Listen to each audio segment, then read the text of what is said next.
أعوذ بالله من الشيطان الرجيم بسم الله الرحمن الرحيم الحمد لله الذي هدانا لهذا وما كنا لنهتدي لولا أن هدانا الله لقد جاءت رسل ربنا بالحق والصلاة والسلام على رسول ثقلين محمود رب المشرقين والمغربين جد الحسن والحسين أبي القاسم محمد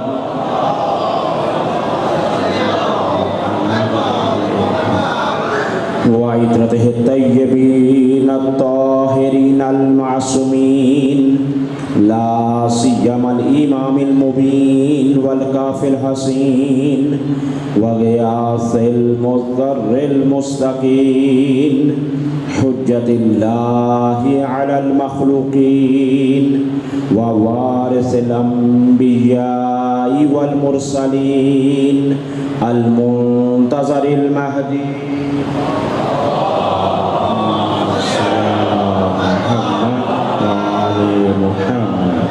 عجل الله تعالى له الفرج ولعنة الله على أعدائهم ومخالفيهم ومنكري فضائلهم ومناكبهم أجمعين أما بعد فقد قال الله سبحانه وتعالى في كتابه المجيد والله يختص برحمته من يشاء واللہ ذو الفضل العظیم صلوات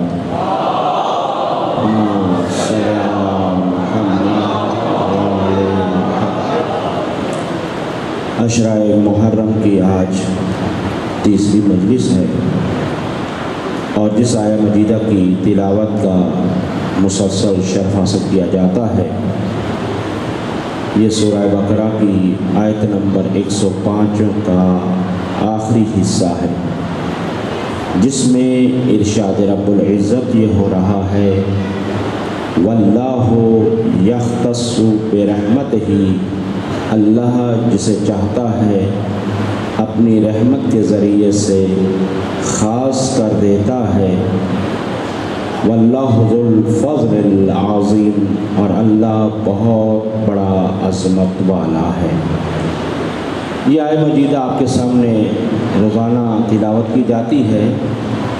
اب ایسے میں دل آ گیا ہے تو کوشش کر لیا کریں کہ آپ بھی ساتھ دہرانے کی تاکہ عشرہ ختم ہو تو یہ آیت آپ کو بھی یاد ہو جائے انشاءاللہ تعالی، کیونکہ یہ قرآنی درس اور قرآنی مجلس اور قرآن سے آپ لوگ مانوس لوگ، کل بھی میں نے آپ کی خدمت میں عرض کیا تھا کہ اگر قرآن سے مانوس علی والا نہیں ہوگا تو پھر کون ہوگا؟ کیونکہ روایت کے یہ جملے ہیں الامام یہدی الی القرآن والقرآن یہدی الی الامام۔ روایت یہ کہتی ہے کہ امام ہے کہ جو قرآن کی طرف ہدایت کرتا ہے اور قرآن وہ ہے کہ جو امام کی طرف ہدایت کرتا ہے، یعنی جس کا لازمہ یہ ہے کہ یہ آپس میں لازم و ملزوم ہیں۔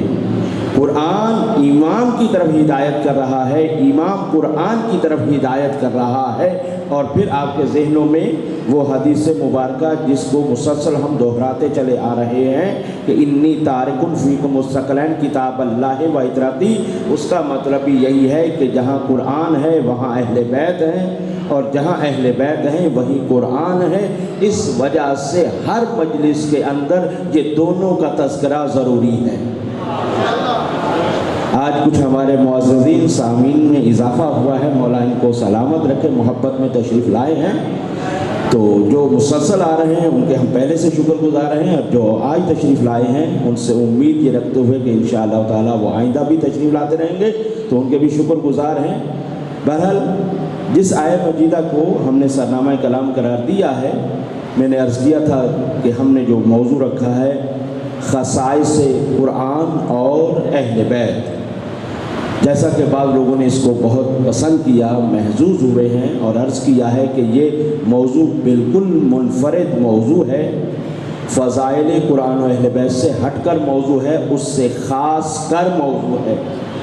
فضائل قرآن و اہل بیت ہم بچپن سے سنتے چلے آ رہے ہیں، وہ بھی ناکافی سنا ہے کیونکہ وہ بھی مکمل نہیں سنا، لیکن ہم نے یہ سمجھا کہ اس انداز میں، اس پہلو سے بھی اور اس جہت سے بھی گفتگو کی جا سکتی ہے کہ جو خاص طور پر بیان یہ کرے کہ خصائص اہل بیت، جیسا کہ کل بھی ہم نے عرض کیا کہ خصائص قرآن کا مطلب یہ ہے کہ جیسا یہ قرآن ہے ویسی کوئی کتاب نہیں، اور جیسے اہل بیت ہیں ایسی کوئی مخلوق نہیں۔ یہ ہے اس کا خلاصہ، تاکہ متصل ہونے کے لیے میں نے عزیزوں کو بھی ملا لیا ہے۔ اب یہ ہے کہ قرآن کے بارے میں آپ یہ دیکھیے کہ قرآن جب قلب پیغمبر پر آیا ہے تو یہ درجہ بدرجہ بعد میں آیا ہے۔ سب سے پہلی آج میں ایک منزل لے کر چلنا چاہ رہا ہوں، ذرا میرا ساتھ ضرور دیجیے گا۔ وہ یہ ہے کہ قرآن کی پہلی منزل یہ نزول نہیں ہے کہ جو 1400 سال پہلے قرآن نازل ہوا، ایسا نہیں ہے کہ اللہ نے اس وقت قرآن کو ایجاد کیا اور پھر قلب پیغمبر پر نازل کر دیا، بلکہ یہ ہے کہ قرآن ہی کے اندر اللہ تعالیٰ ارشاد فرماتا ہے اِنَّکَ فَتُلَکَّا قرآن، اے حبیب آپ نے قرآن کو تلقی کیا ہے، یعنی لیا ہے، تلقی بمعنی ملاقات، لیکن ہمارے ہاں افسوس کے ساتھ تو بہرحال کہنا پڑتا ہے کہ عام طور پر اس کا معنی ملاقات یعنی پڑھا ہے، لیا ہے، اس معنی میں کر لیا جاتا ہے، لیکن بہرحال اس کی تفصیل میں نہیں جانا، لیکن صرف یہ ہے کہ آپ نے قرآن سے ملاقات کی ہے۔ قرآن مجید کی آیت ہے اِنَّکَ فَتُلَقَّى الْقُرْآنَ، آپ نے قرآن کو تلقی کیا ہے، اس سے ملاقات کی ہے، مِن لَدُنْ حَکِیمٍ عَلِیمٍ، وہ قرآن جو اللہ کے حضور میں ہے،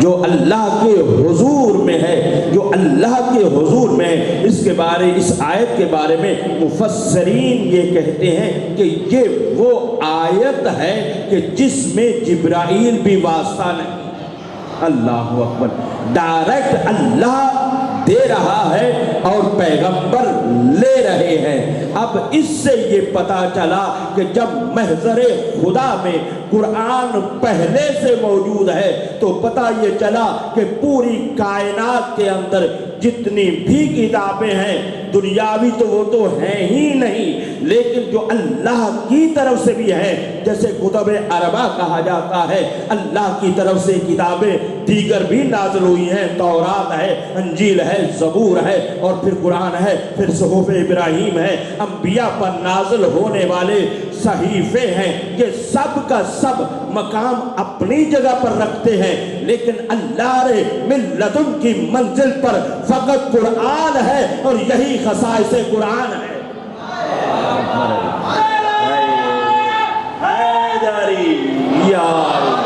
زندہ و سلامت رہیے، ماشاءاللہ آپ تو ایسے موضوع پر بھی بول رہے ہیں کہ جو قرآنی موضوع ہیں، اور بولنا بھی چاہیے کیونکہ ہم بہرحال خشک باتوں سے مل جل کر اتنے خاموش طبیعت ہو جاتے ہیں، لیکن خیر بہرحال آپ علی والے ہیں، ضرور ساتھ ساتھ رہیں گے۔ اب یہ ہے کہ قرآن کی یہ عظمت سمجھ میں واضح اور روشن ہو گئی کہ سب سے پہلی کتاب اللہ کے نزدیک قرآن ہے، اور ہمیشہ اللہ کے محضر میں، من لدن کا معنی جو ہے وہ محضر خدا ہے، یعنی خدا کے حضور میں ہے۔ پھر آیت اللہ روزمہ جوادی عاملی کا جملہ نقل کروں کہ یہ نازل کا معنی پھینکنا نہیں ہے۔ دیکھیے ذرا معذرت چاہتا ہوں، ذرا میں کیونکہ تدریس بھی کرتا ہوں تو اس وجہ سے بیان کر رہا ہوں۔ دیکھیے ایک دفعہ یہ چیز ہے، یہ اس کو کہتے ہیں پھینکنا۔ یہ اوپر سے جب یہ چیز آئی ہے نیچے تو یہ کیا ہے کہ اب اس کا اوپر کوئی ربط نہیں رہا،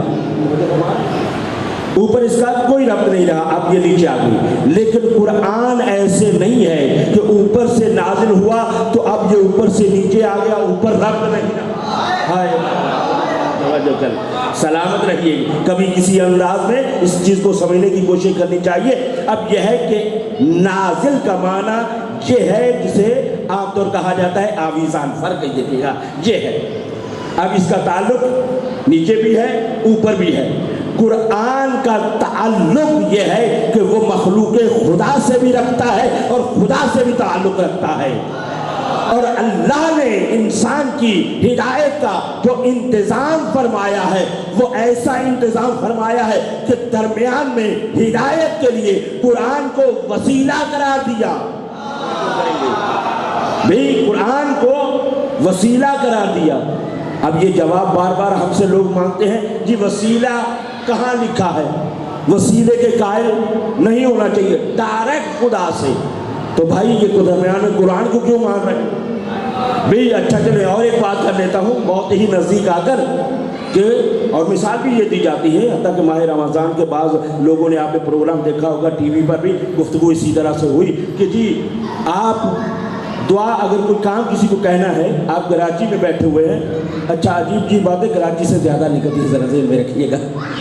چاہے وہ جس طرف سے میں ابھی آج تھوڑا سا ایک دو لقمے دینا بھی چاہوں گا کہ یہ عجیب یہ باتیں کیوں آتی ہیں. تو خیر بہرحال یہ ہے کہ وہاں پر اس نے کہا کہ آپ بیٹھے ہیں کراچی میں، آپ کو اگر کوئی کام پڑے تو آپ، یہ جملے ہوں گے میں دہرا رہا ہوں، آپ کراچی والے کو کہیں گے کہ جی میرا یہ کام کر دیجئے، یا آپ ملتان والے کو، جب انہوں نے ملتان والے کہا تو میں نے بھی ملتان کہہ دیا، ٹھیک ہے، ملتان والے سے کہیں گے. سامنے والا سمجھے گا جی بات تو صحیح ہے کہ جب مجھے کام کراچی سے ہے تو میں ملتان والے سے کیوں کہوں، یہاں والے سے ہی کہوں گا.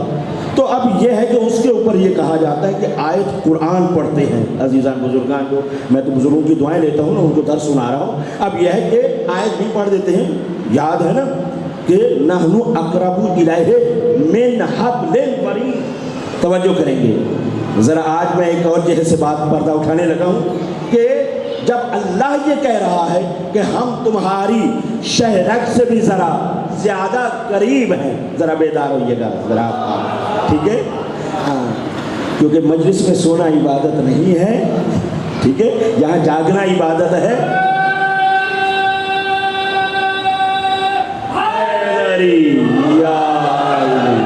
ہاں ذرا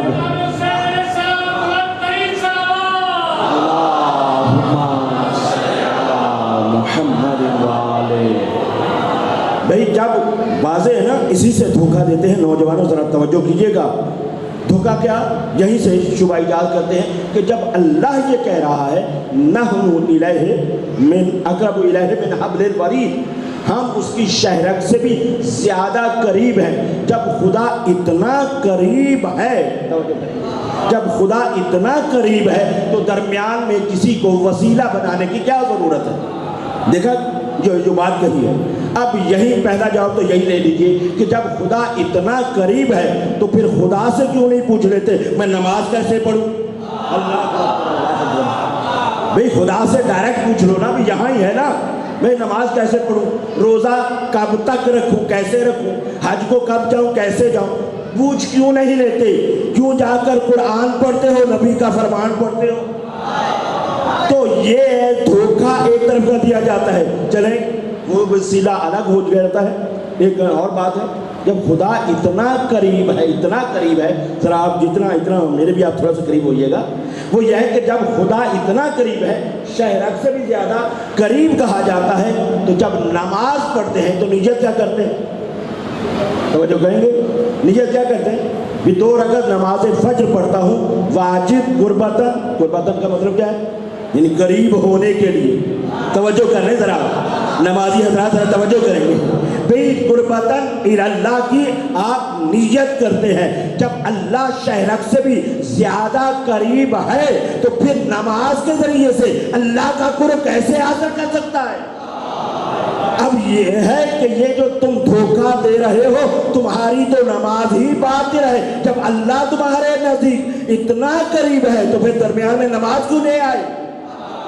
تو اب یہ ہے کہ قرب ہونے کا مطلب جو آپ سمجھے ہیں وہ نہیں ہے. اللہ نے کوئی بھی کام بغیر وسیلے کے کیا ہی نہیں ہے. کوئی ایک کام دنیا کے اندر مجھے نظر نہیں آ رہا. ذرا دیکھیے گا, تلاش کیجیے گا, ماشاءاللہ اہل علم تشریف فرمائے, اس بات کو ذرا مجھے بھی متوجہ کر دیجیے گا. کوئی ایک کام چیلنج کر رہا ہوں, بہت بڑی بات ہے, 2 4 10 بات نہیں, ایک کام ایسا ہو جو بغیر وسیلے سے خدا نے کیا ہو, سوائے ایک کام کے, وہ میں پہلے ہی استثناء کر دیتا ہوں. وہ کون سا کام ہے جو بغیر وسیلے کے اللہ نے انجام دیا؟ وہ کوئی اور کام نہیں ہے, وہ پھر خلقت محمد و آل محمد ہے.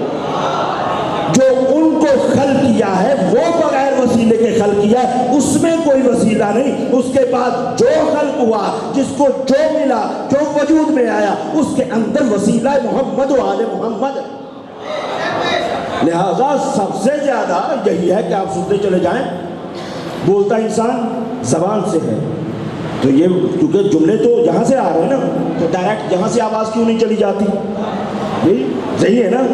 اب میدا ہے, میں سادہ سی مثالیں دے رہے ہیں, بعض ڈاکٹر حضرات بھی تشریف فرما ہے, تو آپ اس چیز کو دیکھیے گا کہ جب ہضم میدے نے کرنا ہے تو یہ دانتوں کو کیوں رکھا ہے؟ جب سننے کے لیے کوئی اور چیز ہے تو یہ کانوں کو کیوں رکھا ہے؟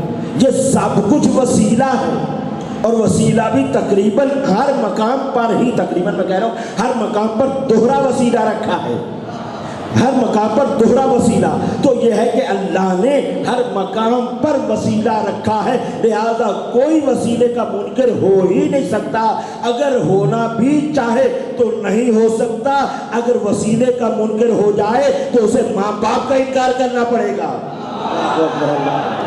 ماں باپ بھی تو جو اللہ تعالیٰ قادر ہے یہ نہیں, حضرت آدم علیہ السلام کو خلق کر سکتا ہے, ہم اور آپ کو نہیں خلق کر سکتا.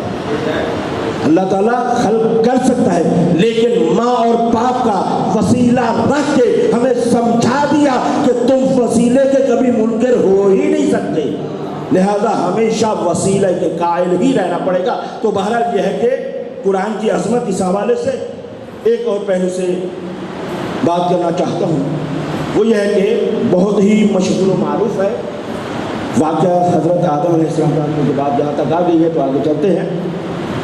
حضرت آدم علیہ السلام کا واقعہ کہ اللہ تعالیٰ نے سب سے پہلے حضرت بطور انسان حضرت آدم علیہ السلام کو خلق کیا, لیکن اس کے واقعات جو قرآن مجید کے اندر ہیں, مختلف آیات کے اندر, مختلف صورتوں کے اندر مختلف انداز میں بیان ہوئے ہیں, جیسا کہ خود سورہ بقرہ کے اندر بھی موجود ہے کہ وَإِذْ قَالَ رَبُّكَ لِلْمَلَائِكَةِ إِنِّي جَاعِلٌ فِي الْأَرْضِ خَلِيفَةً, یہاں پر اس انداز سے آیا ہے.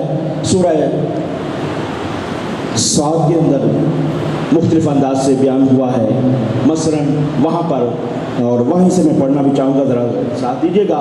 اس واقعے سے ایک نتیجہ مجھے لینا ہے. واقعہ وہ ہے کہ جو ماشاءاللہ آپ سنتے چلے آ رہے ہیں. میں نے کل بھی عرض کیا تھا کہ نہ کوئی نیا قرآن ہوگا, نہ کوئی مولا کا نیا فرمان ہوگا کہ جو میں کہوں کہ میں آج لے کر آیا ہوں, نہیں, وہی 1400 سال پہلے کا ہے, لیکن اس سے استنباط اور استخراج کرنا یہی خطیب کا کمال ہوتا ہے اور علم ہوتا ہے. اب یہ ہے کہ واقعہ وہی حضرت آدم علیہ السلام کا. اس میں ایک چیز کی اوپر خاص طور پر توجہ فرمائیے گا, میں ایک خاص جہت سے بات کرنے جا رہا ہوں. وَإِذْ قَالَ رَبُّكَ لِلْمَلَائِكَةِ إِنِّي خَالِقٌ بَشَرًا مِنْ طِينٍ فَإِذَا سَوَيْتُهُ وَنَفَخْتُ فِيهِ مِنْ رُوحِي فَقَعُوا لَهُ سَاجِدِينَ فَسَجَدَ الْمَلَائِكَةُ كُلُّهُمْ أَجْمَعُونَ إِلَّا إِبْلِيسَ اسْتَكْبَرَ وَكَانَ مِنَ الْكَافِرِينَ قَالَ يَا إِبْلِيسُ مَا مَنَعَكَ أَن تَسْجُدَ لِمَا خَلَقْتُ بِيَدَيَّ أَسْتَكْبَرْتَ أَمْ كُنْتَ مِنَ الْعَالِينَ. یہ ہے اس واقعے کا کچھ حصہ. اب اس کی اگر آپ اجازت دیں تو وضاحت کروں اور پھر خصائص اہل بیت اس سے واضح. آیت وہ ہے کہ جو آپ نے سنی ہوئی, لیکن اس میں خصائص اہل بیت مجھے ثابت کرنا ہے, اور دیکھیے گا کیونکہ اسی ترتیب سے میں آگے لے کر چلتا رہوں گا. وہ یہ ہے کہ سب سے پہلے وَإِذْ قَالَ رَبُّكَ لِلْمَلَائِكَةِ ،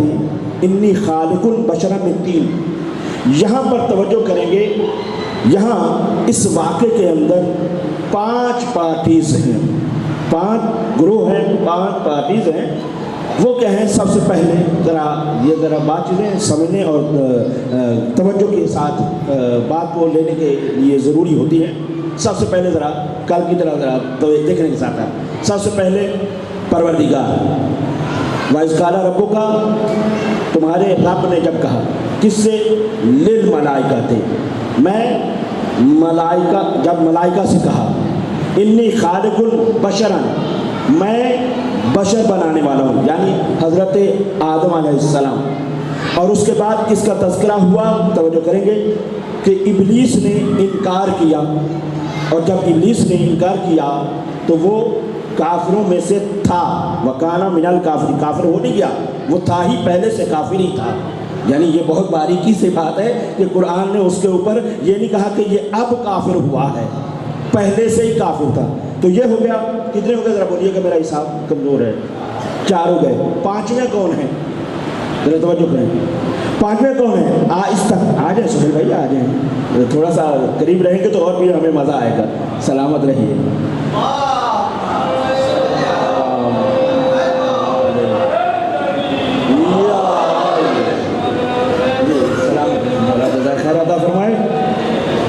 اب میرا میمنا میسرا مضبوط ہے، انشاءاللہ تعالیٰ گفتگو میں اور لطف آئے گا۔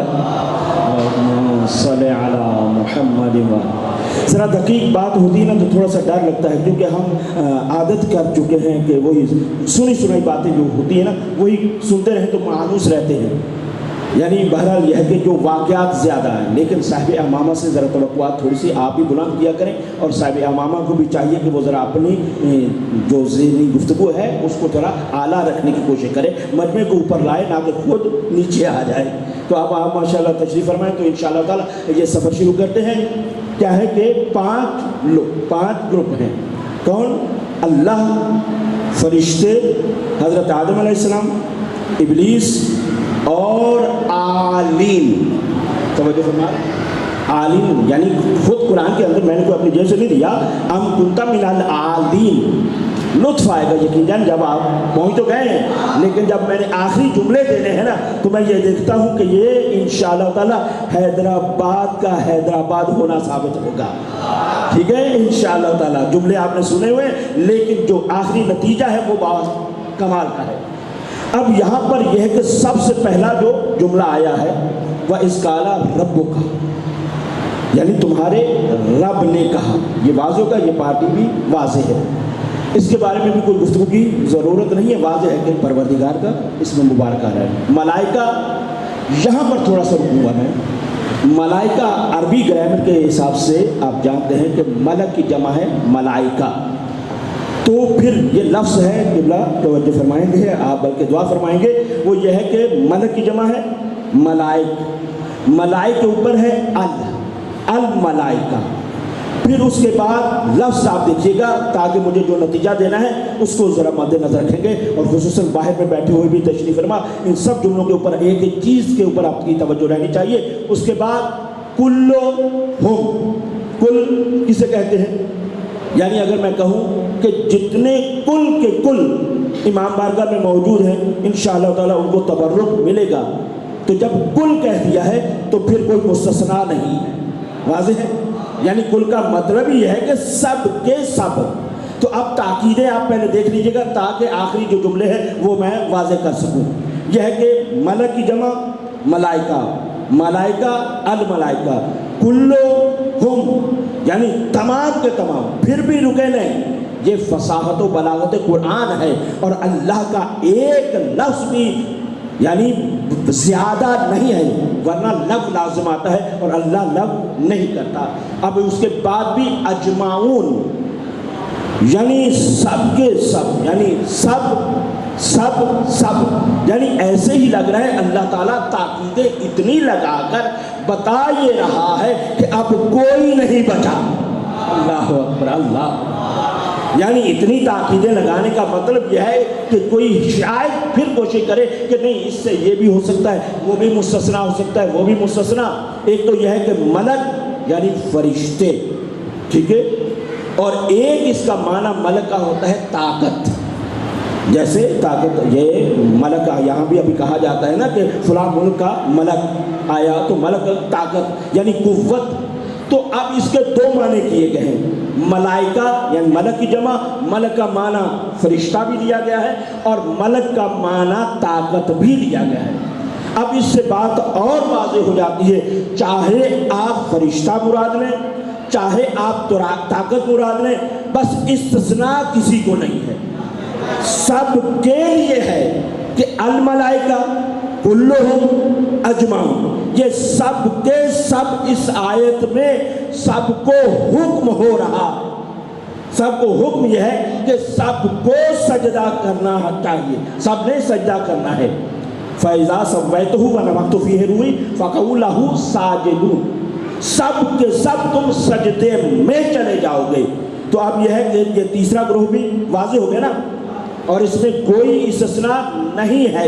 اتنی تاکیدوں کا مطلب ہی یہ ہے کہ اب کوئی بچا نہیں ہے، اب کوئی نہیں بچا ہے. اب اس کے بعد یہ ہے کہ یا ابلیس ما منعک ان تسجد لما خلقت بیدی. اے ابلیس تمہیں کس چیز نے منع کیا جس کو میں نے خلقت بیدی. اب یہاں تھوڑی سی مشکل ہے کہ اب اس کا معنی میں کیا کروں. لفظ آیا ہے یدی یعنی دو ید. اللہ اکبر. ذرا بیدار ہوں گے تو میں ذرا ایک منظر کی طرف لے جاؤں گا. یہ دو ید، دو ہاتھ. اب ان دو ہاتھوں سے کیا مراد ہے جو آپ سوچ رہے ہیں وہ میں نہیں ہوں، یہ ذہن میں رکھیے گا کیونکہ ہمیں ذمہ داری سے بات کرنی ہے. ید جس کو میں نے اپنے دو ید، میں یادی معنی کرتا ہوں تاکہ بات رہے، بعد میں بات میری بات کے ساتھ ٹکرائے گی، یعنی دو ید سے جس کو میں نے خلق کیا. اب مفسرین نے اس کے معنی بہت سارے کیے ہیں. ایک ید سے مراد اللہ تعالیٰ کی صفت جمال اور جلال، یعنی ان دو صفات سے مل کر خلق کیا ہے. بعض نے کہا ہے کہ اس سے قدرت مراد ہے. پھر دو کیوں کہا ہے؟ ذرا کیونکہ یہ علامہ طباطبائی بول رہے ہیں، ٹھیک ہے، تفسیر المیزان اس سے اندر پڑھ رہا ہوں، ٹھیک ہے. الحمدللہ میں نے پہلے دن عرض کر دیا تھا، اور یہ ہے کہ الحمدللہ تقریباً ابھی بھی میرے لیپ ٹاپ کے اندر جو تفاسیر کی بات کر رہا ہوں 70 سے زیادہ تفاسیر موجود ہیں الحمدللہ.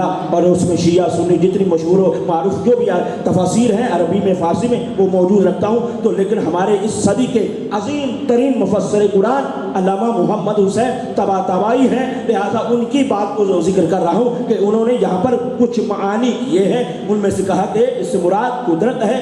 دوسرا ید کیوں آیا ہے؟ قدرت کی تاکید کے لیے. ایک کیا ہے؟ صفت جمال و جلال. لیکن اب اپنے حساب سے اگر کچھ عرض کرنا چاہوں انہیں بزرگوں سے استفادہ کیے ہوئے، وہ بھی اس کا معنی بھی آپ کو دکھا سکتا ہوں کہ ید کا معنی آج تک توجہ کریں گے جو ہم نے سنا ہے، یہی جو آپ لوگوں نے ابھی بولا اور سنا، کیا کہ ید کا معنی کیا ہے؟ ہاتھ. عربی میں یہ کلمات امام کلمات قرآن، ٹھیک ہے، التحقیق فی کلمات القرآن، یہ تفسیر ہے میرے پاس جو الفاظ کی تفسیر ہے. اگر مصطفی ہے الحمدللہ مجھے یہ سعادت ہوئی کہ جب زیارتوں پہ گیا تو سامرا سے لوگ پتہ نہیں کیا کیا لے کر آتے ہیں. میں مولا موسیٰ کاظم سے یہ تفسیر لے کر آیا تھا، وہاں سے 14 جلدوں پر مشتمل ہے. یہ بھی عدد کیا ہے؟ 14 جلدوں پر صرف الفاظ کی تحقیق ہے، الفاظ کے اوپر تحقیق کی ہے جو قرآن مجید کے الفاظ ہیں. اس کے اندر ید کا جو معنی کیا ہے صاحب التحقیق نے، انہوں نے اس کا معنی، ویسے پیچھے سے یہ سلسلہ ہے جو ابتدائی جو لغات کی کتابیں ہیں ان سے انہوں نے اس کو بیان کیا ہے. میں نے حوالہ دے دیا، بعد میں آپ دیکھ سکتے ہیں. کہتے ہیں کہ ید کا معنی ہاتھ نہیں ہے بلکہ ید کا معنی ہے قدرت. ید کا معنی کیا ہے؟ قدرت. پھر ہاتھ کیوں کہتے ہیں؟ ہاتھ اس وجہ سے کہتے ہیں کیونکہ انسان کی طاقت کے مظہر کا نام ہاتھ ہے. اللہ اکبر. انسان کے ہاتھ سے انسان کی قدرت ظاہر ہوتی ہے. مثلا یہاں پہ بعض ماشاءاللہ عزیزان جو صاحب قدرت بیٹھے ہوئے ہیں، جیسے کہا جاتا ہے بھی یہ کام، کہا یہ تو اس کے بائیں ہاتھ کا کھیل ہے، بھی اس کے قدرت میں ہے، اس کے ہاتھ میں بیٹھے یہاں ہے. لیکن بات وہاں کر کے اپنا کام کروا لیتے ہیں. کیا مطلب ہے؟ یہ ان کے ہاتھ کا کھیل ہے. مطلب یہ ہے کہ یہ ان کی قدرت میں ہے. تو کیونکہ انسان کی قدرت ہاتھ سے ظاہر ہوتی ہے، اس وجہ سے اس کو بھی ید کہا گیا ہے. اب وجہ کا بھی اسی طرح سے معنی ہے جو ہم پڑھتے ہیں نا. وجہ کا معنی چہرہ، وجہ کا معنی چہرہ نہیں ہے بلکہ وجہ کا معنی یہ ہے کلما یتوجہ الیہ، یعنی جس طرف انسان متوجہ ہوتا ہے یا جس چیز کے ذریعے سے ذات پہچانی جائے اسے وجہ کہا جاتا ہے. جس کے ذریعے سے کسی ذات کی پہچان ہو جائے. آپ کو فراموش نہ کروں، ایسے عزیز مجھے بہت اچھے لگتے ہیں. یہ مولا کے بے لوث خدمت گزار ہوتے ہیں اور معرفت کے ساتھ محبت کے ساتھ تشریف لاتے ہیں. تو اب یہ ہے کیونکہ کسی کی پہچان کیا ہے جس سے ہو اسے وجہ کہا جاتا ہے. اب چہرے کو وجہ کیوں کہتے ہیں؟ اسی وجہ سے کہتے ہیں کہ پورے بدن کی پہچان چہرے سے ہوتی ہے. اللہ اکبر اللہ اکبر. پورے چہرے کی پہچان، پورے بدن کی پہچان چہرے سے ہوتی ہے، اس وجہ سے وجہ کہا جاتا ہے. اب سمجھ میں آیا علی ید اللہ کیوں ہے اور نحو وجہ اللہ کیوں ہے. اللہ اکبر اللہ اکبر.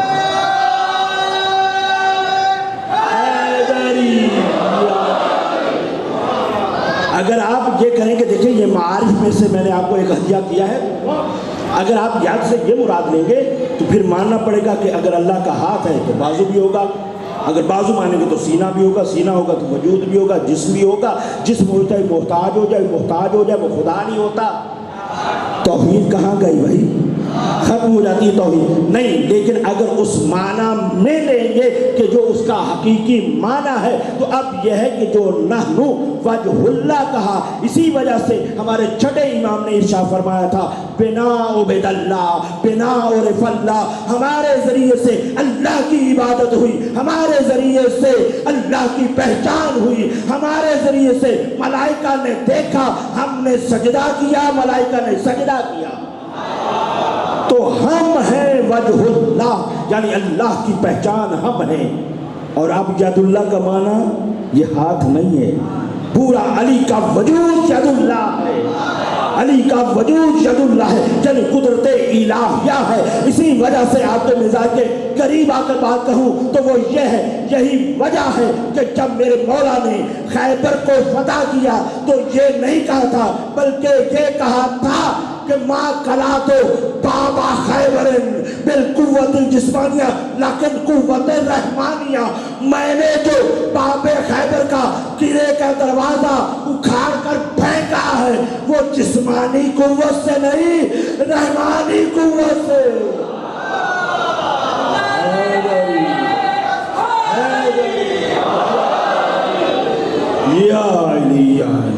یہ قوت اب سمجھ میں ہے.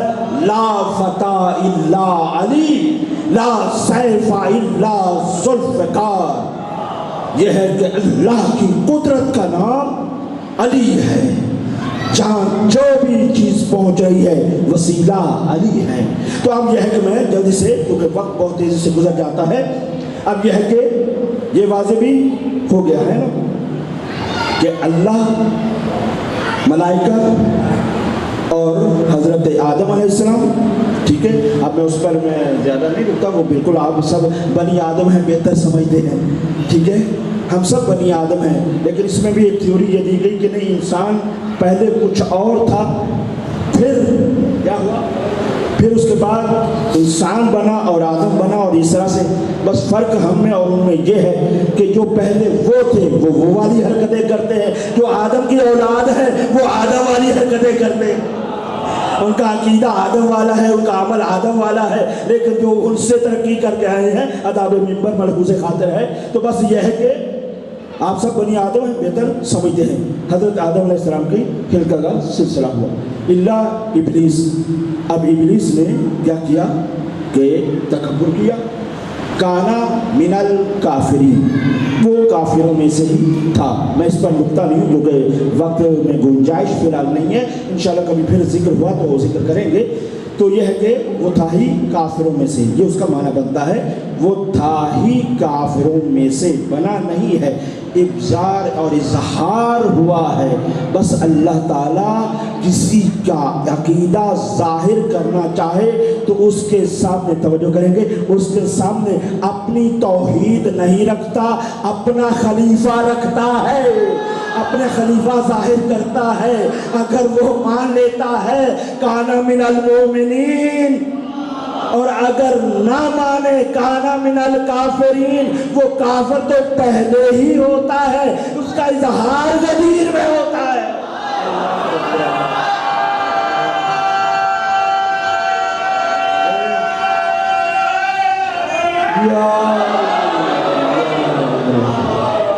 یہاں تو مجمع کا مزاج ہی کچھ بدلا ہوا ہے اور شخصیات ایسی آ کر بیٹھ گئی، دل چاہ رہا ہے 4-5 گھنٹے پڑھ لوں، اجازت ہے؟ کیونکہ یہ بھی ایک بڑی بات ہے، قسمت سے یہ سب لوگ ماشاءاللہ ایسے لوگ ملتے ہیں جو ہمارے ماشاءاللہ انہوں نے پرانا بھی آپ نے سنا ہے۔ تو بہرحال یہ ہے کہ اب واضح ہے کہ یہ شیطان پہلے سے تھا۔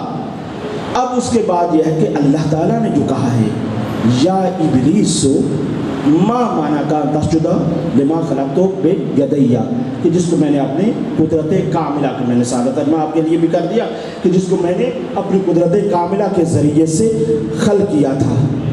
اب اس کے بعد کیا کہا کہ استکبرتا، کیا تو نے تکبر کیا ہے، ام کنتا من العالین، تو نے تکبر کیا ہے یا تو عالین میں سے ہے۔ اللہ اکبر، اللہ اکبر، چہرے ماشاءاللہ محسوس کروا رہے ہیں، لیکن میں نے آپ کی سوچ سے زیادہ آگے جانا ہے، آپ تو یہیں پر محظوظ ہو گئے نا۔ ام کنتا من العالین، اب یہ جو 5ویں پارٹی ہے یہ کون ہے؟ یقینی بات ہے خدا بھی نہیں ہے، کیونکہ خدا تو حکم دینے والا ہے، بھی ملائکہ بھی نہیں ہے، تو ملائکہ میں سے استثناء ہوگا کوئی بھی ہو سکتا ہے؟ نہیں، وہ تاکیدیں لگی، ملک کی جگہ ملائکہ کلہم اجمعون، یہ ساری تاکیدیں لگی ہوئیں، کوئی بچا ہی نہیں ہے۔ اور پھر یہ ہے کہ آدم علیہ السلام ہو سکتا ہے، یا آدم کی اولاد میں سے کوئی ہو سکتا ہے، بھی ابھی آدم ابھی خلق ہونے والے ہیں، تو ابھی تو آدم خلق نہیں ہوئے ہیں، تو ان کی اولاد کہاں میں سے کوئی ہو جائے گی؟ تو یہ بھی واضح ہو گیا کہ کوئی اولاد میں سے بھی نہیں ہے، نہ آدم ہے نہ آدم کی اولاد ہے، ٹھیک ہے نا؟ جیسے آپ محاورہ ہوتا ہے نہ آدم کی ذات، تو یہ ہے کہ وہاں پر تو نہ آدم علیہ السلام ہے نہ ہی یہ۔ ایک پارٹی کیا ہے؟ شیطان، تو شیطان بھی الگ ہو۔ یہ عالین کون ہے؟ یہ عالین کون ہے؟ اب یہاں پر یہ ہم تمام اہل علم اور اہل ولا اور دیگر جتنے بھی مکاتب فکر کے ہمارے مسلمان بھائی ہیں، ہمارا طریقہ کار ہی یہی ہے، ہماری مجلسیں ترسگائے حسینی ہیں، اس کے اندر تربیت کی بات کی جاتی ہے، اخلاق کی بات کی جاتی ہے، تہذیب کی بات کی جاتی ہے۔ ہم تہذیب کے دائرے میں رہ کر 10 بستہ آپ سے یہ پوچھنا چاہتے ہیں، اس پارٹی کا نام بتا دیں بھائی، اس پارٹی کا نام بتا دیں کہ یہ کون ہے بھی، اس کا کوئی تو ہوگا نا، اتنا تو ہے نا۔ ام کنتا من العالین، وہ پارٹی کون سی ہے جو 5ویں ہے؟ تو یہ ہے کہ جب ڈھونڈنے نکلتے ہیں تو پھر ان کے پاس جب کوئی جواب نہیں ملتا تو پھر لیتا لعلہ سے کام لیتے ہیں بھی یہ برحال ہے میری نظر میں جو انہوں نے مرادیں لی ہیں، ان میں سے کوئی ایک بھی مراد نہیں بنتی بھی، اگر کوئی بنتی تو وہاں پہ ذکر ہوتا۔ تو خیر یہ ہے کہ ام کنتا من العالین، کیا تو عالین میں سے ہے؟ اس کا مطلب یہ ہے کہ عالین یہ جتنی پارٹی ذکر ہوئی ہیں ان کے علاوہ ہیں، تو عالین ذرا اب منزل بڑھانا ہے، یہاں تک بعض لوگ کے ذہن میں یہ بات تھی، وہ جانتے تھے، اب منزل بڑھائیے جاتے۔ یہ مسئلہ کب حل ہوگا؟ عالین کیا ہے؟ کس چیز کی جمع ہے؟ پہلے یہ معنی ہے عالین جمع کس کی ہے؟ جب مفرد سمجھ میں آئے گا تو جمع سمجھ میں آئے گا۔ جب ہمارا جیسے موضوع ہے خصائص جمع ہے خاصہ کی، تو خاصہ سمجھ میں آئے گا تو خصائص سمجھ میں آئے گا۔ اب یہاں پر توجہ چاہتا ہوں، اب یہاں پر یہ ہے عالم. اب کہیں تو میں ممبر سے ہو کر کے آپ کے پاس آ جاؤ، ایک ایک فرد کے پاس ہاتھ چوموں اور آپ کو توجہ دلا کر پھر یہ بات کروں. وہ یہ ہے کہ عالم جمع کس کی ہے. جب یہ معنی واضح ہوگا تو پھر مسائل سب کے سب حل ہو جائیں گے. عالم جیسے عالم کی جمع کیا ہے؟ عالم. ٹھیک ہے نا، واضح ہے آپ کے سامنے. عالم جمع کس چیز کی ہے؟ چلیں ساتھ تو ہے نا، بس اتنا ہی کافی ہے. یہ مشکل ہے، مشکل بحث ہے. یہ عام مولویوں کو بھی نہیں آتی، آپ تو عزیز ہے. یہ عام مولویوں کو بھی نہیں پتا ہے کہ اصل مسئلہ اس کے اندر کیا ہے. اگر اسی کے اندر توجہ کر لیتے مسئلہ حل ہو جاتا. عالم ہے جمع، تو یہ جمع کا پتہ چلے کہ اس کا مفرد کیا ہے تاکہ مسئلہ حل ہو جائے. مفرد سمجھ میں آئے گا. ڈاکٹر حضرات، پروفیسر حضرات، دیگر اعلیٰ عہدے پر منصوب حضرات اس جملے پر توجہ کریں گے. قرآن پڑھ رہا ہوں، کوئی اپنی طرف سے بات نہیں کر رہا ہوں. یہی ہے کہ اس کے معنی مفرد کے کیا ہے، مفرد کس چیز کا ہے. تو یہاں پر دو مفرد بیان ہوئے، دو اس کے مفرد بیان ہوئے. ایک یہ ہے کہ عالی جمع ہے عالی کی. عالی ہوتا ہے نا، یہ چیز عالی ہے، اعلیٰ نہیں. اعلیٰ اس کا اور ہے فن تفسیر کہلاتا ہے. عالی یہ شے مثلا عالی ہے. ایک یہ ہے کہ آپ مجھے پانی پلائیں تو میں آگے جملہ بہت قیمتی دینا.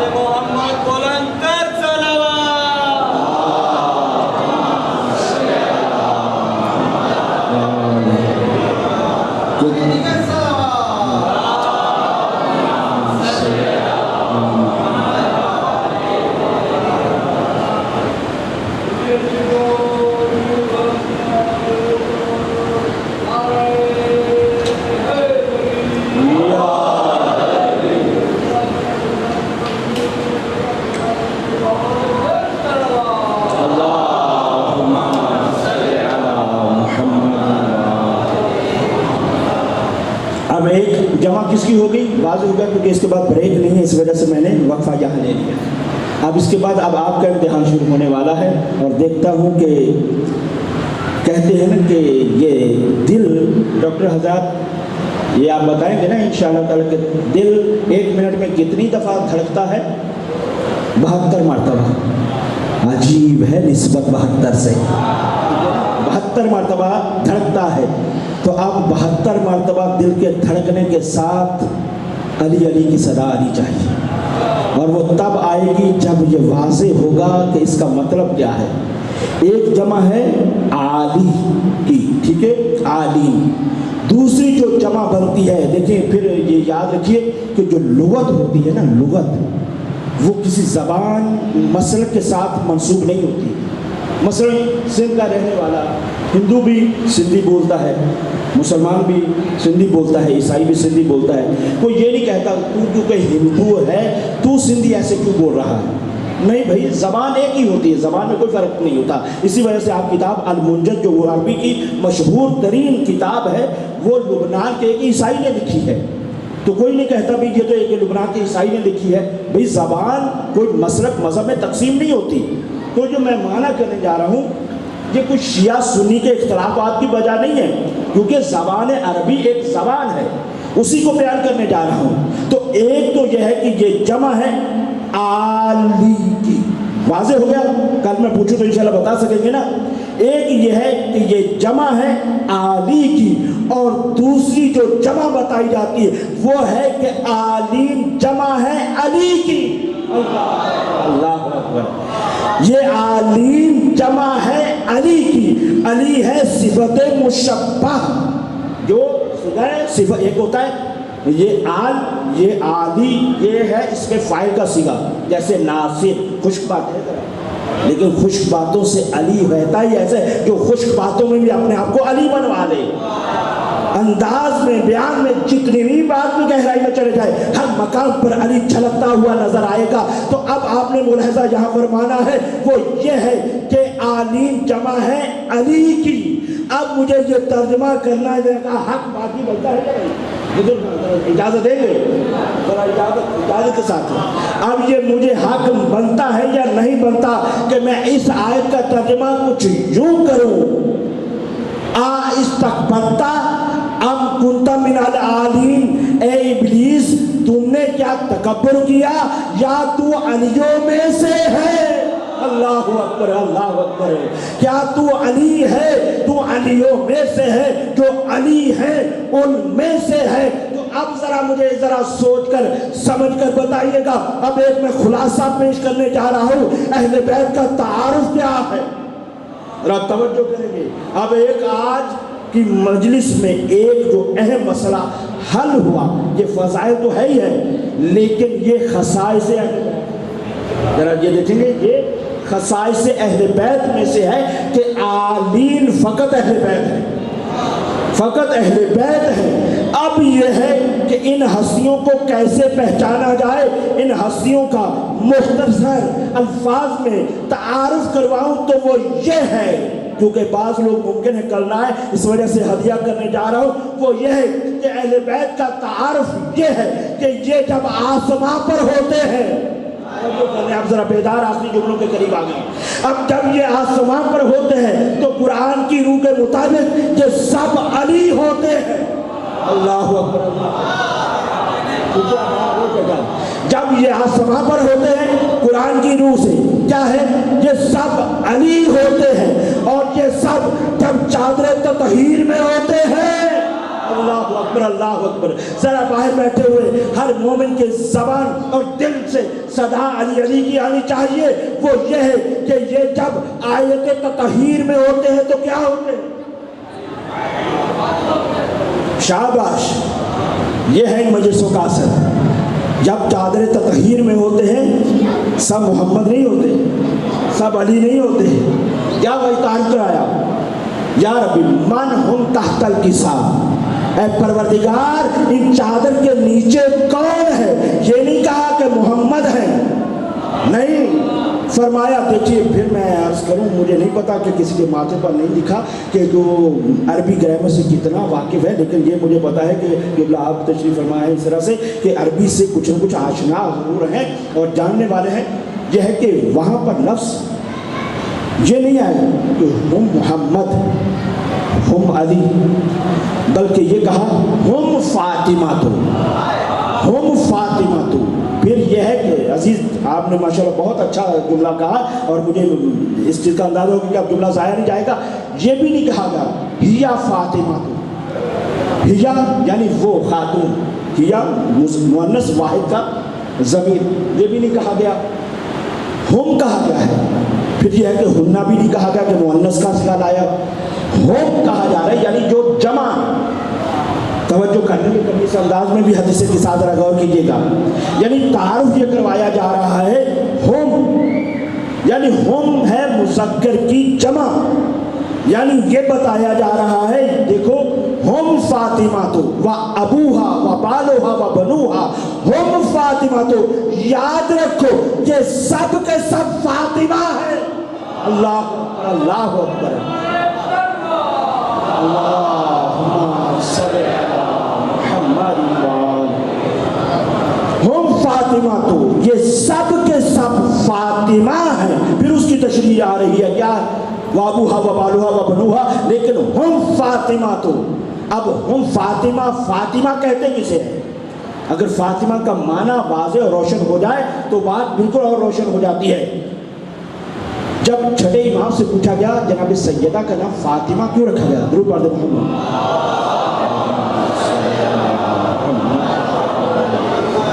جب پوچھا گیا کہ نام کیوں رکھا گیا فاطمہ، امام نے فرمایا لِأَنَّ فَاطِمَةَ عَنْ مَعْرِفَتِهَا، سمیت فاطمہ تو فاطمہ لِأَنَّ فَاطِمَةَ عَنْ مَعْرِفَتِهَا، کیونکہ پوری مخلوق کو، پورے خلق کو ان کی معرفت سے روک دیا گیا ہے، یعنی جس کا مطلب یہ ہے کہ پوری کائنات مل کر بھی جناب سیدہ کی معرفت حاصل کر ہی نہیں سکتی۔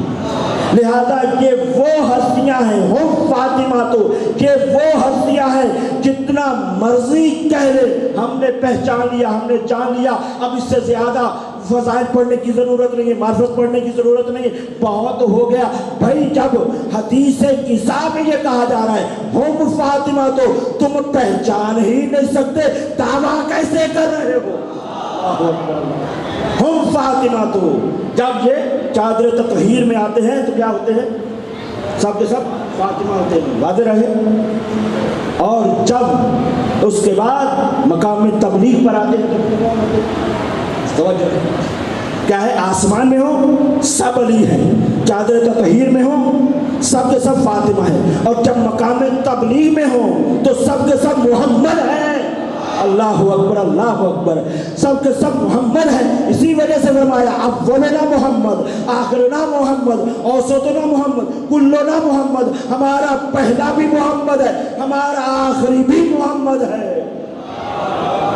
تو جیسے پہلے محمد کو پہچاننا ضروری ہے، ایسے ہی آخری محمد کو بھی پہچاننا ضروری ہے۔ آپ جان رہے ہیں نا، 3 دن سے آپ مجھے سن رہے ہیں، ہر مجلس کا اختتام وقت امام کے ساتھ منسوب کر کے ختم کرتے ہیں، کیونکہ وہ مجلس نہیں ہے جس میں قائم آل محمد کا ذکر نہ ہو۔ اور انشاءاللہ تعالیٰ قبلہ اگر آپ تشریف لائے نا تو میں ایک اور آیت سے استدلال کر کے امام کا وجود جو آپ ماشاءاللہ جانتے ہیں، آیت جانتے ہیں، بہت مشہور و معروف ہے، جن میں اشارہ دے دیتا ہوں تاکہ آپ کے اندر وہ ایک جسے کہتے ہیں سسپینس اور بڑھ جائے گا۔ وہ یہ ہے کہ وَمَا خَلَقْتُ الْجِنَّ وَالْإِنسَ إِلَّا لِيَعْبُدُونِ، یہ مشہور و معروف آیت ہے قبلہ۔ اس سے میں انشاءاللہ تعالیٰ وجود امام مہدی پر گفتگو کروں گا۔ جب تک کہ ہم نے یہی سنا ہوا ہے نا کہ اس کا مطلب کیا ہے، اس کا مطلب یہ ہے کہ ہم نے جنوں انسانوں کو خلق نہیں کیا مگر یہ ہے کہ عبادت کے لیے۔ انشاءاللہ تعالیٰ اس آیت پر میں کبھی گفتگو کروں گا، جتنے پڑھے لکھے لوگ تشریف فرما ہوں گے اس طرح ہی زیادہ پڑھنے کا لطف آئے گا اور سننے کا بھی۔ تو بہرحال یہ ہے کہ مجلس اسی پر جا کر ختم ہو جاتی ہے۔ لیکن یہاں چلیں آیت تطہیر کے عنوان سے جب بات آئی ہے تو یہ جناب سیدہ ہی کے ذریعے سے تعارف کیوں کروایا گیا؟ اس کی وجہ یہ ہے کہ زمانہ آپ کے سامنے ہے، کیونکہ نگاہ قدرت دیکھ رہی تھی کہ کوئی زمانہ یہ آئے گا کہ مسلمان اپنی من مرضیاں کرنے لگ جائے گا۔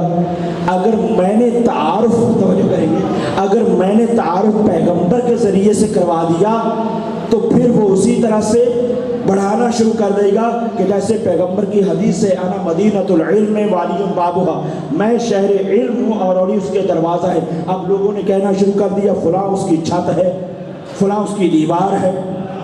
اب ان کو یہ بھی پتہ نہیں ہے، توجہ کریں، کہا کہ فلاں چھت ہے، فلاں دیوار ہے، اب ان کو یہ نہیں پتا کہ شہر کی چھت ہوتی ہی نہیں ہے، پر نالا کہاں فٹ کرو گے، اور اگر ان کا بس چلتا تو کہیں ونڈو بھی لگا دیتے۔ تو اس وجہ سے یہ ہے کہ اب اللہ کی طرف سے یہ تعارف کروایا جا رہا ہے، لہٰذا ایسا تعارف کروایا جائے کہ جس میں مسلمان کو چور نہ لگا سکے، ورنہ یہ کہہ دیتا کہ اگر محمد صلی اللہ علیہ وسلم کے ذریعے سے تعارف کروایا جاتا تو یہی کہہ دیتا کہ کون ہے؟ پیغمبر ہیں، ان کی بیٹی ہے، ان کے نواسے ہیں، اور پھر کیا ہے ان کے داماد ہیں، ان کے صحابی ہیں، ان کے سسر ہیں، ان کے فلاں رشتہ دار ہیں، اور بس چلتا تو بعد میں امت پوری داخل کر دیتے۔ تو اللہ نے اس انداز سے اہل بیت کا تعارف کروایا ہے کہ کسی کو داخل ہی نہ کر سکے۔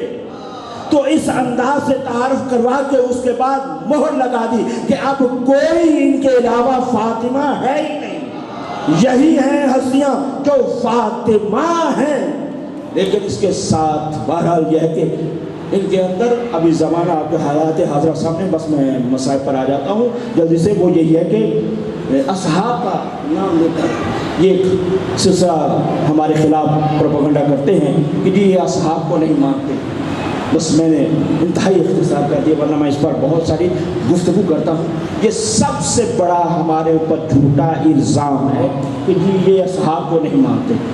میں یہاں اپنے مہمانگاہ میں بیٹھوں، میں تو سیاسی بیان نہیں دے رہا ہوں، یہ حقیقت ہے، بس اشارہ کروں، ورنہ انشاءاللہ تعالیٰ کبھی اس کے اوپر مفصل گفتگو کروں گا کہ وہ اس حوالے سے یہ ہے کہ ہم شیعیان حیدر کرار، کوئی اور مانے یا نہ مانے، میں دلیل دینے جا رہا ہوں، اور اصحاب پیغمبر کو مانے یا نہ مانے، لیکن ہم شیعوں کا گزارا ہی نہیں ہے اصحاب پیغمبر کے بغیر۔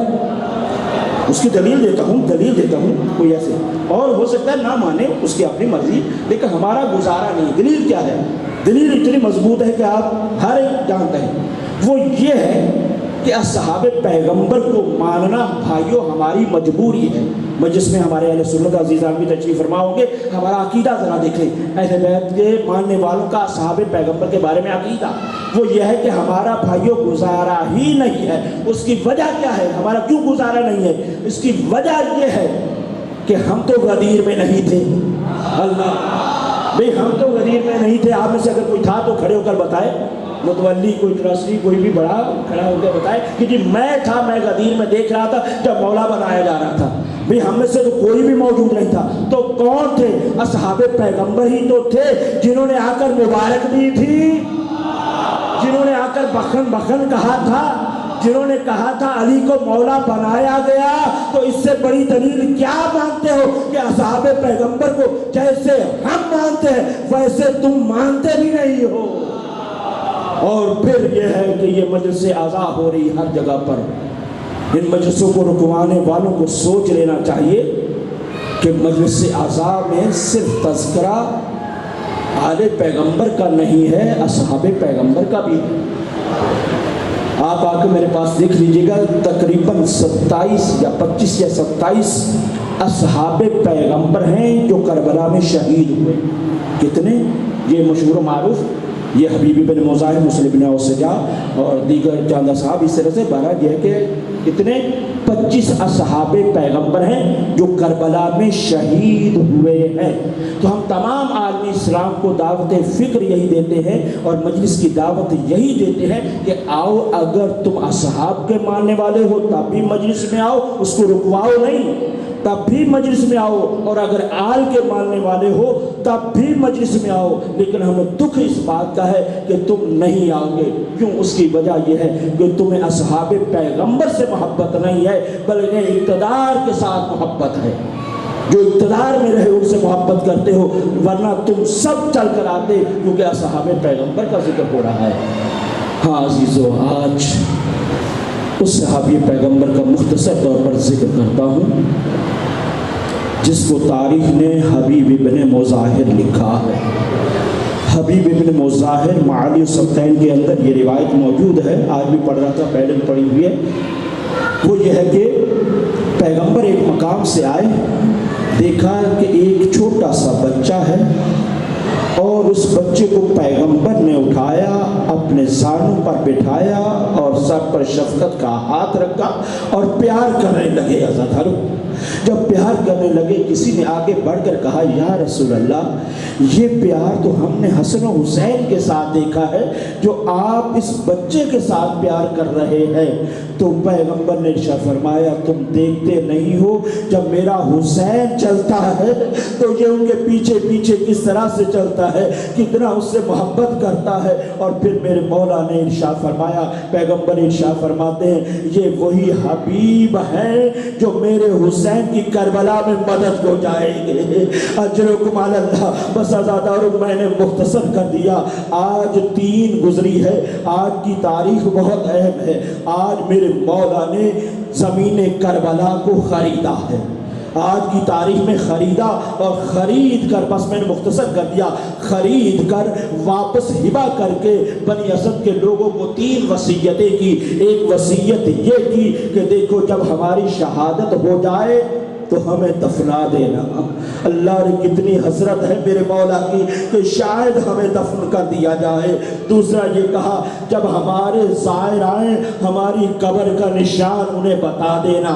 اور تیسرا جملہ عزادارو سنو گے، فرمایا جب کوئی بھی زائر ہمارا آئے اسے 3 دن تک مہمان رکھنا، مہمان نوازی کرنا۔ اللہ نے میرے مولا کو اپنے زائر کا بھی کتنا احساس ہے، جو زیارت کو جاتے ذرا پہچانے اور اپنی منزل کہ میرے مولا نے اپنے ظاہر کے لیے بھی کتنا عظیم جملہ فرمایا ہے، 3 دن تک ان کی مہمان نوازی کرنا۔ بس عزادارو، آج کے دن تاریخ کہتی ہے کہ حبیب ابن مظاہر کو میرے مولا نے خط یہ لکھا اور اس انداز سے لکھا بسم اللہ الرحمن الرحیم من الحسین الغریب الى الرجل الفقیر حبیب ابن مظاہر. ارے یہ حسین پردیسی کا خط ہے جو حبیب ابن مظاہر کو لکھ رہا ہوں. اور اس کے بعد یہ جملہ کہا اے حبیب تم تو جانتے ہو نا میری رسول کے ساتھ کیا نسبت ہے. بس اگر تم چاہتے ہو میری مدد کو آؤ تو عاشور سے پہلے آ جانا. ازادارو بس میں مختصر کرتا چلا جا رہا ہوں. اس کے بعد خط کو بند کیا. بی بی زینب نے آگے بڑھ کر یہ کہا بھیا خط میں کیا لکھا؟ کہا کہ میں نے یہ لکھا. کہا بھیا ایک جملہ میری طرف سے بھی لکھ دو, ایک جملہ میری طرف سے بھی لکھ دو. کہا کیا لکھوں؟ کہا لکھ دو حبیب العجل العجل. اگر حبیب آنا ہو تو آنے میں دیر نہ کرنا, میرا ماں جایا ارے کربلا میں گھیر کر لایا گیا. اجرکم اللہ. بس آزادارو اس کے بعد ایک منزل پر ایک مقام پر یہ ہے سب کو میرے مولا نے پرچم تقسیم کر دیے. اس وقت کیونکہ حالات اتنے سخت ہو چکے تھے لیکن ایک پرچم بچا. جب ایک پرچم بچا کسی صحابی نے آگے بڑھ کر کہا یا ابن رسول اللہ یہ پرچم آپ ہمیں دے دیجئے. یہ کہنا تھا. کہا کہ نہیں یہ پرچم کسی آنے والے کا ہے. یہ پرچم مولا نے ایک پرچم کو سنبھال کے رکھا کیونکہ حبیب میمن لشکر کے سپاہ سالار تھے. یہ پرچم انہی کے لیے تھا. لیکن ایک مرتبہ آزادارو کیا دیکھا گرد و غبار پھٹی کوفہ کی طرف سے کسی کو آتے ہوئے دیکھا. اس سے پہلے لشکر پر لشکر آ رہے تھے لیکن ایک مرتبہ جب خیام حسینی کے قریب آئے آزادارو سن لینا اور اس کے بعد جب قریب آئے کہیں سے آوازیں آنے لگی ہے حبیب مرحبا حبیب خوش آمدید. یہ جب آوازیں آئیں بی بی زینب نے ایک مرتبہ اونو محمد کو بلایا. حضرت مجھے نہیں معلوم اب کس انداز میں سن رہے 7 راتوں کا میدان ہے میرا مولا. حضرت بی بی زینب نے اونو محمد کو بلا کر کہا میرے بچوں جاؤ ذرا پتہ تو کر کے آؤ یہ مبارک بادیاں کیسی ہیں. شہزادے گئے واپس پلٹ کر آئے اور آ کر کہا اماں بچپن کے ماموں کے بچپن کے دوست حبیب ابن مظاہر آئے ہیں یہ سننا تھا. شہزادی نے کہا شہزادے جاؤ اور ایک حبیب کے دائیں طرف کھڑے ہونا اور دوسرا بائیں طرف کھڑے ہونا اور کہنا مامو حبیب اما سلام. اجرکم اللہ. زادارو سنیے آپ نے کہا اما سلام کہتی ہے. حبیب نے یہ سنا منہ پر ماتم کرنے لگے کہنے لگے ہائے ارے آج وہ وقت آ گیا علی کی بچیاں. اجرکم اللہ. علی کی بچیاں ہمیں سلام غلاموں کو سلام کہہ رہی ہے. لیکن آزادارو آپ نے سن لیا نا آزادارو سنا نا کہ حبیب نے چہرے پر ماتم کیا. سنتے ہی لوگ ہمیں کہتے آپ یہ روتے کیوں ہیں آپ ماتم کیوں کرتے. بھائی ہمیں بھی کسی نے سلام کہا ہے. کب سلام کہا جب میرے مولا کے گردن پر چھری چلنے والی تھی. ایک مرتبہ مخاطب ہو کر یہ کہا اے سکینہ میرے شیعوں کو میرا سلام کہنا اور کہنا جب ٹھنڈا پانی میں. اجرکم اللہ. اجرکم اللہ. مولا آپ کا غصہ قبول فرمائے. بی بی آپ سے راضی ہو. اجرکم اللہ. اللہ نے غربت سیلانیوں کی کتنا مان تھا لیکن یہ مان اور زور عاشور کچھ ایسے ٹوٹا جب حبیب میدان میں گئے. حبیب نے جا کر جنگ کی شہید ہوئے. مختصر کر دیا روایت کی یہ جملے ہیں کہ علی کے چہرے کی رنگت تبدیل ہو گئی. علی کے بیٹے کے چہرے کی رنگت تبدیل ہوئی جب میرے مولا حسین کے چہرے کی رنگت کو آپ نے محسوس کیا. جب حبیب کے جانے سے اگر حسین کے چہرے کی رنگت تبدیل ہوئی ہے مجھے سوچ کر بتاؤ جب عباس گئے ہوں گے تو کیا ہوگا.